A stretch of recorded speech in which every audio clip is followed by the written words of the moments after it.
이번 사연은 일하지 않는 동료 때문에 괴로워하는 분의 사연입니다. 하나의 혹시 난가?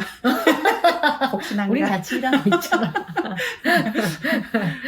하나의 고객사를 두고 동료와 같이 일을 하고 있습니다. 그런데 이 동료가 자기 일을 하지 않아서 고객사로부터 불만이 들어오고 아이고야. 그렇게 되면 제가 그 동료의 일까지 치닥거리 해야 되는 일이 자주 일어나고 있습니다. 대체 왜 해야 돼? 그러다 보니 저는 일도 많아지고 왜 너무 해야 힘듭니다. 돼? 이런 사연입니다. 네, 왜 해야 돼? 동료 일을 내가 왜 해야 돼?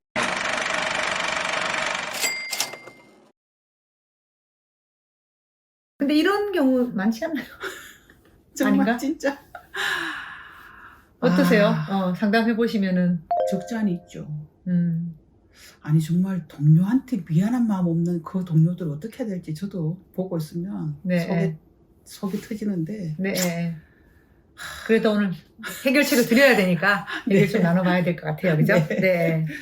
우선 제 생각에 네. 이 사연을 읽으면서 그런 생각이 들었어요.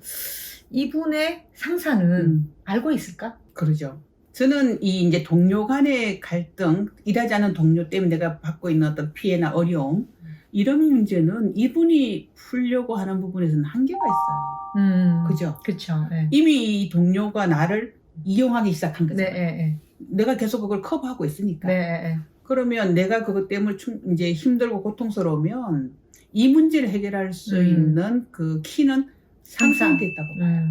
그러면 이제 상사가 알고 있느냐, 굉장히 좋은 질문. 상사가 알고 있다면. 근데 상사가 알아도요. 네. 재밌는 경우가 있다면. 많아요. 상사한테 얘기를 해요. 네. 그런데 네. 상사의 반응이 또 달라요. 나는 굉장히 힘든데 상사가 그래 그러냐? 라고 얘기하면서 적극 나서서 도와줄 때도 있지만 상사가 인정을 안 하는 경우들도 있거든요. 어려움을 인정하지 않거나 역할을 안 해주는 거지. 근데 그럴 때 힘든 거죠. 네. 네. 사실은 이때 우리가 네. 한번 짚어봐야 될 것은 상사한테 얘기를 할 때 네. 그게 본인의 어려움, 그렇죠. 본인이 이게 풀리지 않았을 때 겪게 되는 개인의 데미지와 이 회사의 데미지에 대해서 이 상사한테 충분히 제대로 설명을 했을까? 제 얘기의 핵심은 상사의 아젠다가 되지 않으면 상사는 움직이지 않는다. 오케이. 이렇게 지금 내 아젠다잖아요. 그런데 그렇죠. 이게 상사의 아젠다로 전달되어야 돼. 그렇죠. 네. 네. 상사의 아젠다로 전달되게 했느냐를 한번 짚어봅시다. 그렇죠. 근데 네. 대부분 보면 이렇게 직원들하고 면담을 하다 네. 보면 그렇게 잘 못하죠. 내가 일단 힘드니까 네, 내 아젠다로만. 힘들어요. 내 네. 아젠다로만 얘기를 하게 되니까 예. 물론 이제 이렇게 공감 능력이 뛰어난 상사 같은 경우에는 저 네. 팀은 힘들어하니까 내가 빨리 해결해야겠다라고 생각하겠지만 네. 또 그러지 않은 상사들이 많거든. 네. 그죠? 근데 이제 네. 어떤 경우는 또 상사 아젠다가 될 만큼 내가 이걸 잘 전달을 했어. 네. 그런데도 상사가 예를 들어서 아무런 조치를 못 취해준다면 네. 그때도 무슨 사연이 있지 않을까요? 그 다른 동료를 네. 어떤 때는 더 케어하는 마음이 있기도 해요. 그런 개인적인 또 아젠다가 네. 있기도 하거든요. 실제로 제가 최근에 코칭하는 케이스가 그런 케이스인데 네. 이 상사랑 그 이제 옆에 있는 동료 일하는 동료? 무슨 이렇게 인연이 있어요. 그러니까 문제가 있다는 걸 상사가 알고 있어. 그렇지만 여기서 아무런 조치를 안 취해주고 있는 경우도 있어요. 그러니까 제 얘기 핵심은 이거를 우리가 그 상사한테 의논을 해도 상사가 별 대안이 솔루션이 없는 경우도 있을 수 있다. 없거나 의지가 별로 없을 수도 있다라는 거죠. 예, 그런 경우에는 다른 대책을 세워야지. 상사가 해결해 줄 때까지 기다리다가는 내가 완전 소진되니까.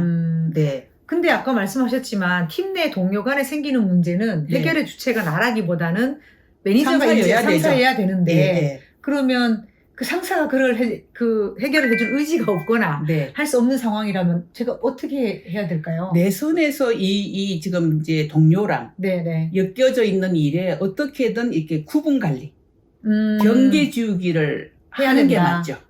상사가 도와줘야 되는데 안 도와주는데 상사가 도와줄 때까지 우리가 기다릴 수는 없잖아요. 그럴 때는 내가 경계 관리를 할 수밖에 없는 거죠. 경계 관리를 한다라는 것은 뭐 예를 들면 팀 미팅을 할 때라든가 뭐 그런 고객사에 대한 얘기를 할 때 정리를 쭉 해서 이 부분은 내가 이렇게 할 테니 상대가 이렇게 해달라라고 명확히 제 생각에는 요청은 네. 아무리 열심히 해도 별 소용이 없을 거라고 보여져요. 이미 정도. 이 정도 같으면 우리가 이걸 책임질 테니 이걸 해주세요 했을 때 아마 뒤통수를 많이 맞았을 거예요. 그러니까 상사의 아젠다로 넘겨서도 진도가 안 나갔을 경우에는 내가 책임질 수 있는 거에만 집중하고 네. 이 동료가 도와줘야 된다는 전제 자체를 버려버리시라고 말씀드리고 싶어요. 네. 동료가 해줘야 돼라는 어떤 기대와 어떤 그 전제를 가지는 대안 자체를 버리시고 내가 처음부터 끝까지 책임질 수 있는 그 솔루션, 그 대안만이 대안이에요. 네. 엮이지 마시라고 그분이랑. 결국은 일의 범위 자체를, 그러니까 동료를 내가 같이 협업할 수 있는 리소스라고 생각하지 말고 네. 내가 처리할 수 있는 만큼 네. 내가 가용한 나의 리소스를 그렇죠. 통해서 할 수 있는 일로 일을 정의해라. 이미 리소스가 안 돼 계속 리소스인 걸로 계산을 계속하니까 계속 마이너스인 거예요. 그치. 힘들고 나만 힘들고. 네. 네. 그 계산하고 있는 나만 이상한 사람이고. 네. 동료가 볼 때는 뭘 저렇게 계산하냐. 네. 라는 생각을 하는 거지. 그렇죠. 너하고 나하고 회사를 위한 일인데 뭐 좀 도와주면 어때? 네가 좀 하면 어때? 네. 사실은 열심히 하지 않는 사람이 이상하게 당당한 사회가 있습니다. 이상하게 당당. 많이 봐요, 요새. 많이 있죠. 네. 열심히 하는 사람이 오히려 덜 당당하고 열심히 하지 않는 사람이 당당한 이상한 사회에 우리가 가끔씩 놓여 있거든요. 네. 리소스 아닙니다. 계산에 넣지 마세요. 네. 그렇게 나의 기대치를 정리하는 게, 일의 범위와 기대치를 정리하는 게 필요하다. 이렇게 정리를 하면 되겠네요. 그죠? 안타깝긴 합니다. 그래도.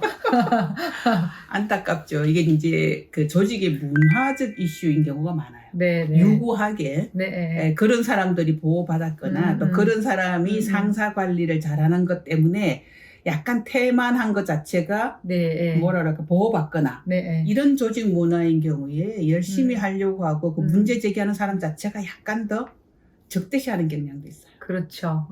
네. 좀 부정적이다라고 볼 수도 있겠죠. 네. 그리고 이제 동료들이 오히려 그 사람을 약간 좀 거리를 두거나 부담스러워하거나 그러니까 이제 열심히 일하는 입장에서는 굉장히 억울하죠. 그렇게 몸담고 있는 조직에서 중요하게 생각하는 가치, 조직의 문화 이거를 완전히 무시할 수는 없어요. 근데 그 문화 자체를 내가 뭐 부딪혀가지고 바꾸려고 하면 내가 상처가 많거든요. 내가 상처가 나더라도 바꿔야 돼, 바꿀 거야라고 하면은 사실은 기꺼이 그 상처를 내가 감당해야 되고. 근데 감당하기 너무 힘들어 하면은 이게 이제 속도와 범위를 조절해야 되고 선택의 문제가 좀 있더라고요. 일을 하지 않은 동료 오늘 사연 돌아보면 결국 그런 거네요. 이런 문제를 해결하는 주체는 사실 상사가 맞다.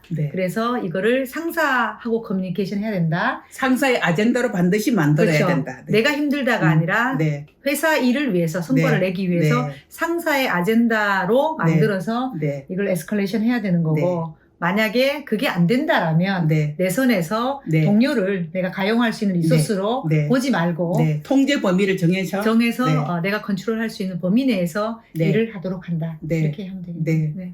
해결에 도움이 되시길 바랍니다. 진심으로. 안녕.